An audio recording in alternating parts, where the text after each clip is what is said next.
Hey guys, welcome back to another video. Last week I was gonna post a video and then I literally had no energy to because I got my wisdom teeth removed.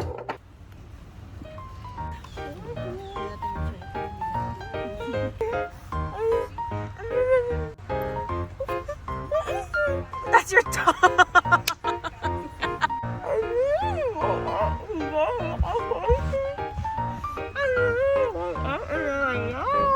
I have no clue what you're saying. You want your bracelet? Yeah.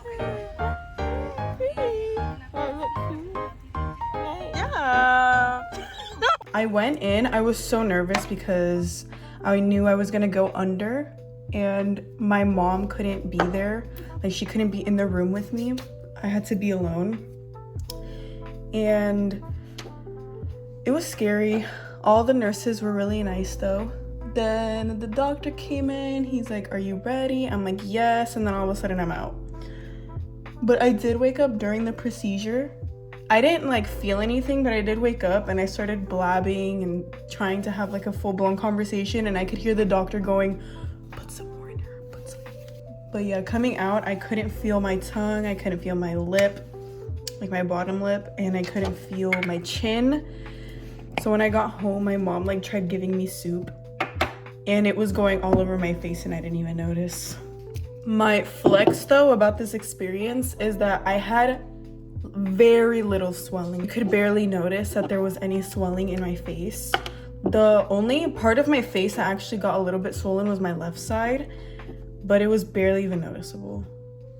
I will say I still can't fully eat like solid foods. It still kind of hurts. I tried eating a sandwich and it did not go well. I mean, like, I ate it anyways because I was hungry, but it hurts. Did I seriously forget to put primer on? Okay, I did forget to put primer on, but I don't care, it's too late. I'm not even going out anyways. Yeah, I'm putting on makeup to not go out. Sue me. My skin is acting up again. Shippo! It's like scratching the wall. Why do dogs scratch walls? Somebody told me that it's because they hear ants. Is that true? Or they just like scratching walls? Also, does anybody know if like time works differently for dogs? Because somebody also told me that like the reason why they get so happy to see you after you come home is because it's like the time for them, it's been like days. Does that make sense? I don't know if that's like me being gullible and stupid. Well, I'm not gullible because I don't know if I even believe it, but I think they're just really attached. I don't think time works differently. I don't even think that they really like fully think about it. Or maybe they do, I don't know. But I think it's just because they're attached to their person and they don't like being alone. I think it's really cool when makeup artists, they know about, like, they fully have an understanding of makeup. And I'm not talking about how to apply it. I'm talking about the formulas. When they know about formulas, that's when I really get impressed. I love watching videos where, do you see that? Do you see how my skin is annoying? But I love watching them know about formulas and teaching about it. Do I retain any of the information? No. The only information I have retained from watching people like that is to not mix silicone base with water base, but I feel like that's like, it makes sense, you know? I did make the mistake of doing that. Like, that was before I knew. I mixed a silicone-based e.l.f. primer with my water-based foundation, and it literally like was shedding. Like, the foundation was becoming like gelatinous and shedding. So yeah, don't mix silicone with water. Okay, let me take this. Let's see. Okay, I want makeup artists to answer this question. Like, if I have really dry skin and it acts up after I put makeup on it, what do I do? Do I just, like, how can I make it look better? Because what I do, but it's like a whole process, is that I leave some moisturizer just like simmering on there so that it can really soak up the moisturizer. And I just leave it basically until almost the end of my makeup routine.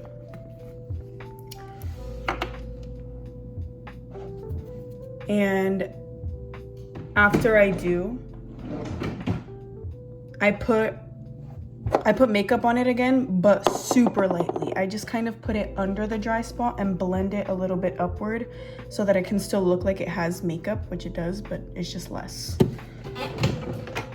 And sometimes it works, sometimes it doesn't, so I really need to,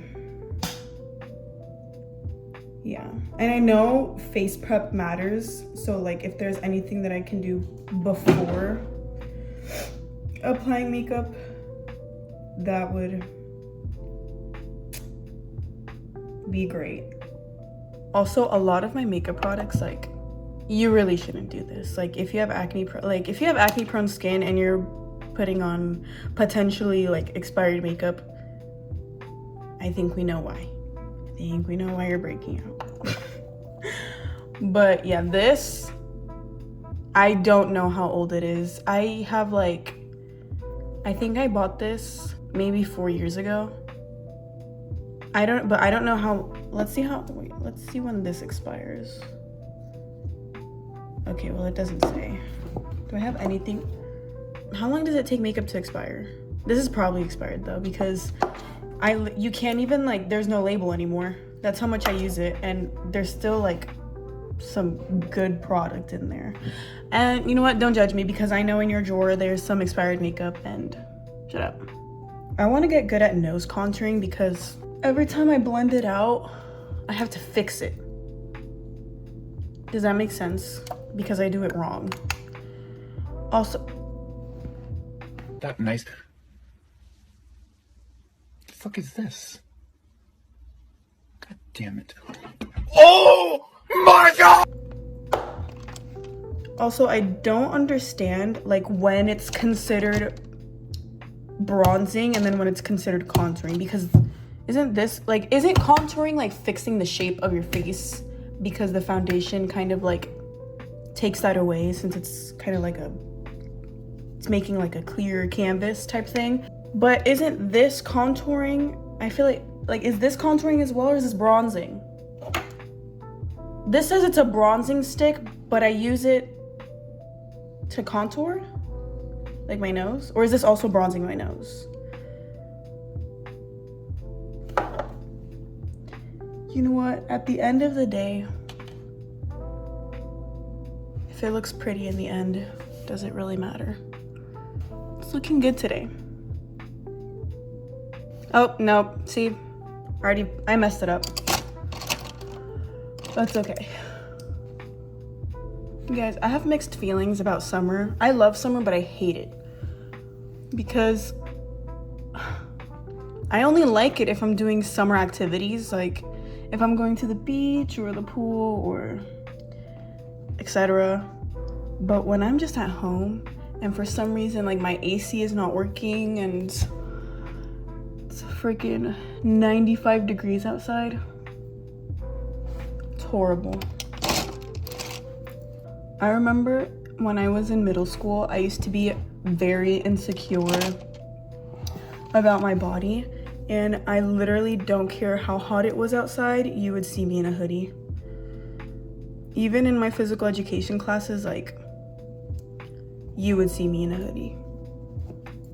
But I've gotten to a point where I literally just don't care anymore. People who have left middle school and have lived through that, was that your canon event also? Because that was mine. I think middle school was the worst years of my life. This, like, the decision of making my desk into a vanity was one of the best decisions I've ever made because I feel much more relaxed. Doing my makeup in the bathroom was a workout because since everything is in my cabinets, I would have to like constantly be bending over and like finding stuff. But this is, it's relaxing too. Like I can just take my time and chill out and I'm cool. Okay, so I have a lot of conversations with myself. I don't know if that's early signs of me going insane or something, but I caught myself one time. I was in the shower and I was listening to music, and a few minutes later the music is paused. I don't remember pausing the music, and I catch myself having like a full in-depth conversation with myself in my head.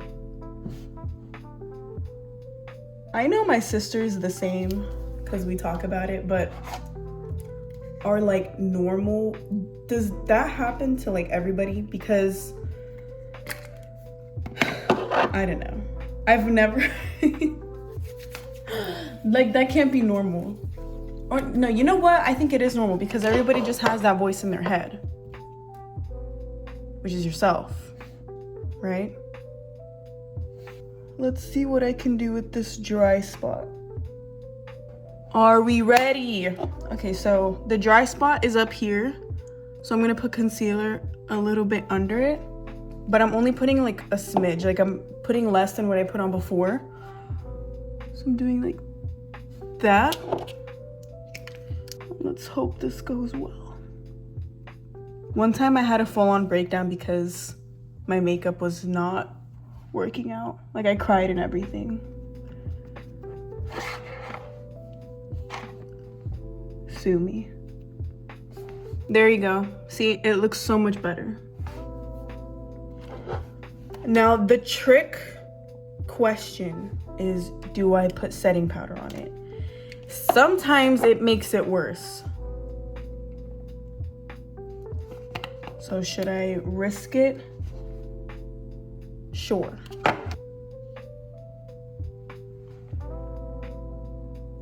Okay, well it made it like kind of worse, but I think like, because you know how makeup looks more set in after 30 minutes to an hour, I think after some time has passed it'll look fine.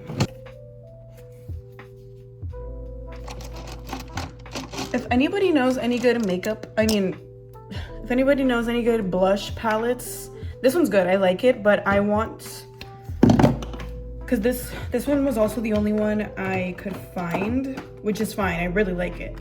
But there's this older one that I have that it has blush with like a little shine in it, and I really like when it has shine. So if anybody knows any good blush palettes, that would be freaking amazing. Oh, and one that's affordable, like this one was $45. I think it's normally more expensive. I think this one's normally like $70, but I'm not going over $100 to buy a blush palette. Like, come on. I think it also just depends for me, like how many shades there are, because if it's a palette with 4, or this one's bronzer, but if it's a palette with 4 shades and it's more than $100, the blush better be made out of flowers and gold, because I really want to buy the painted blush.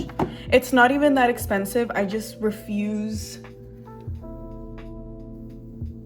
It just hurts. Like, it hurts seeing the bank account just. But every time I see somebody use it, they love it and it looks so amazing on them. And I really want to try it. I love blush. Blush for me is my favorite step in my makeup routine.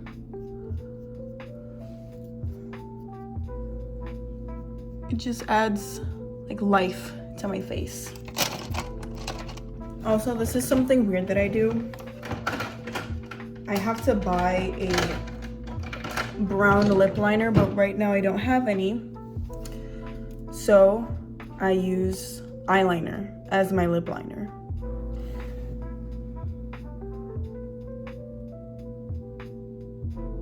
And I don't really care if you think that's weird.